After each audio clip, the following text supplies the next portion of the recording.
Okay, class, this is part 3 of our chapter 2 on culture. I am returning to our discussion of symbolic culture. Previously, I had already addressed values and beliefs, and now I am at that third component related to symbolic cultural elements, and that is norms. So, norms are the common rules of a culture that govern the behavior of people who belong to it. One way to think about this is these are the oughts and ought nots, the should nots that guide behavioral choices. And so you see two images there of some popular American norms. One, that when we get into an elevator, especially a crowded elevator, that we all face outward towards the door as opposed to facing the back of the elevator or positioning our bodies to like look at one another. We all face outward towards the elevator.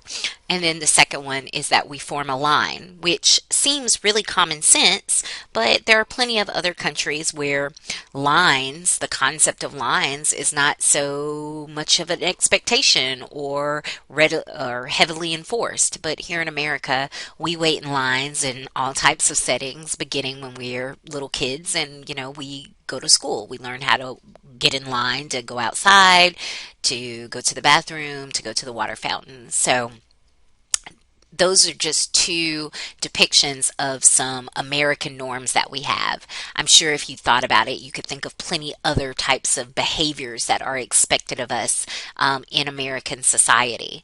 If you would like to watch a funny clip about what happens when norms change and maybe not everyone agrees with the change in norms, I have a clip from the Larry David show, Curb Your Enthusiasm, and it shows Larry getting very angry when he is seated beside someone who is having a conversation on their Bluetooth. And so, if you have a couple of minutes, I just strongly suggest that you check it out and really think about how, if you were an outsider, an alien, someone from, I don't know, the past that came back in a time machine, how truly strange it is that we have kind of created this space where we allow people to talk publicly as if they were talking to themselves, when in reality, of course, they're speaking into their Bluetooth, but they are speaking publicly to a person that only they can hear and only they are aware of. And who knows, maybe some of you would agree with Larry's response. But this expectation that we follow the society's rules, that most of us, do what we are supposed to do in most settings, is true. More often than not, we do what is expected of us. Now, society does create some space for us to have a break from following the rules. And your book talks about this. They talk about moral holidays. So you see here, this woman appears as if she is about to flash these group of people that are about to take photos of her breast. And on any other day, in any other setting, that would definitely be deviant. It would not be normative. But in New Orleans during Mardi Gras, of course, this is very common. It's a way in which that people collect beads, and it is a time of the year in that setting where some of the normal norms are relaxed and lapsed. Your book notes that once a moral holiday is over, the rules come back into place. And for those of you who watch maybe the Purge movies, another way to think about that is during the Purge is a moral holiday. It is a time in which in society the rules and the expectations are put on pause, and people can do whatever they want to do, whether that is flashing breasts like in Mardi Gras or killing people, which I guess is the point of the Purge. Admittedly, I've not seen those movies. I've just heard my students talk about them. And once the moral holiday is over, it's back to usual. The rules are expected to be followed. So when we talk about norms and we talk about these behavioral expectations or rules, we can split norms into four types. Folkways, mores, taboos, and laws. Of these four types, I'm going to talk more extensively about three of them: folkways, mores, and taboos. We will tackle laws when we get to the deviance and social control chapter in about 3 weeks. Um, but kind of the first way we can think about how we classify norms is we can think about, are they a formal norm or an informal norm? So a formal norm is a norm that has been codified, it's been written down as a law. Laws are all formal norms, or it is like a policy. So Gaston College has specific policies related to student behavior, student work. It can be your place of employment, right? They often have a code of conduct or an employee handbook. So those are expectations of behavior that have been codified. They've been written down, usually because the whatever institution is responsible for them feels like they're very important. And because they have been formalized, that often means that they have a very clear penalty associated with them. Laws that have not been codified in such a fashion, although we might still expect that behavior of people, we don't have it written down, we don't have an established policy, therefore we usually don't have like a guaranteed kind of penalty or punishment if people break that rule. We call those informal norms. So, of the four types, laws are always formal norms. The other three can be formal or informal. Some of which are more likely to be formal. Some of which are less likely to be formal. So, we're going to tackle mores, folkways, and taboos in the next 3 slides. But before I leave this slide behind, let me just say a quick word about sanctions, because sanctions is kind of society's response to you when you either break or uphold a norm. You can receive a positive sanction, a positive response, a reward if you uphold a norm.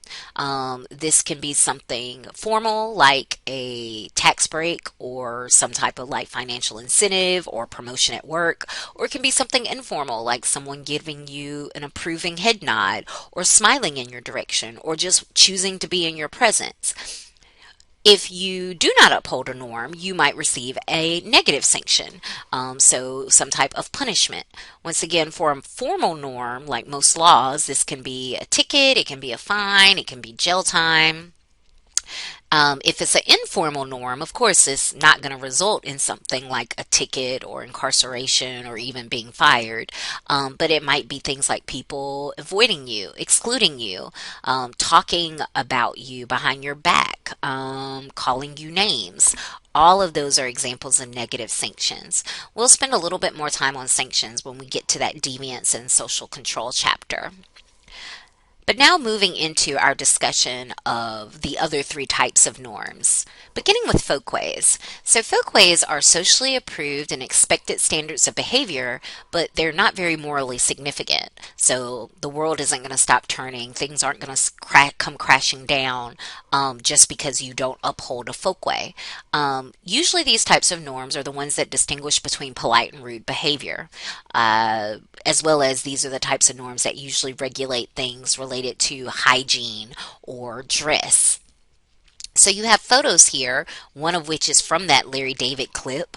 So most things related to what is polite behavior in a restaurant. You know, is it polite to talk on your cell phone, or in this case, Bluetooth? That would be a folkway. The other image is from the movie Elf, where you have Will Ferrell pressing all of the buttons in the elevator, which, if you've ever had the misfortune of being in an elevator with a young child that's done so, you know that that is not normative behavior, although we give little kids some space. I don't know about an adult, if they would receive that same type of tolerance. But once again, besides it making your elevator ride a lot longer, it's not going to cause some type of moral breakdown or societal chaos. And that's usually the case with a folkway. You know, we might expect people to wear deodorant, but what's the harm if they don't? You know, we expect Unlike women who we've created norms that they can wear pants or dresses, for the most part, men are still seen as being deviant if they wear skirts or dresses in most settings. But if they do, once again, what's the real harm at the societal level? And that's the case with folkways. These are behavioral expectations, but they're not really significant ones. This isn't true of mores. Mores are more strict than folkways, and if you think the word more sounds like moral, you're right. These are norms that oftentimes determine what we consider as a society to be moral or ethical behavior. They are often associated with religion, but not always. And because some things that we consider as being moral behavior, like, not murdering someone, has been further codified into a formal norm, a law. Some things, like what you see here, Demi Moore in the movie The Scarlet Letter, for a lot of people, not committing adultery is a moray. But at this time in history, this isn't something that we no longer have codified into a formal norm. It's no longer a law. But that doesn't mean that it's not a moray. And so, because these are behavioral expectations that people feel are a lot more important, this means that people often feel more strongly when people violate those norms. And so when people violate mores, even if it's not a formal norm or a law where they are punished by society, they still are likely to experience such negative sanctions as being ostracized, avoided, talked about, shunned, all of which is basically society's way of saying we really think it's very important that you not do this type of behavior, or that you do this type of behavior. And now the final norm is taboos. Taboos are a very strong negative norm. They are very strong you should nots. Similar to mores, these can be based on religious teachings, although they don't have to be. I think the key word here is that taboos prohibit that behavior that largely people in society find to be repugnant, and therefore, if you were to break this norm, it would probably result in a pretty extreme level of disgust, and people really deeming you unfit to be in society. So the photo you see here is of Hannibal Lecter from the movie The Silence of the Lambs, and the taboo that he engaged in, of course, was cannibalism. Cannibalism is a taboo in our society and most human societies. Most people feel that there is never a good reason to eat human flesh, and that people who do so um, are pretty disgusting, and are maybe not fit to be in human society. Taboos can also be related to sexual proclivities, in particular, like bestiality is a good example of a taboo, the type of thing that if people hear that you have engaged in it, they are going to have a very extreme reaction. So that is it for this short presentation. We've wrapped up now symbolic culture. For part 4, I'm going to throw a couple of new terms related to culture, just a kind of mixed bag of terms in the mix, as well as talk about to what extent we in society share or don't share the same culture. But anyways, once again, thank you for watching.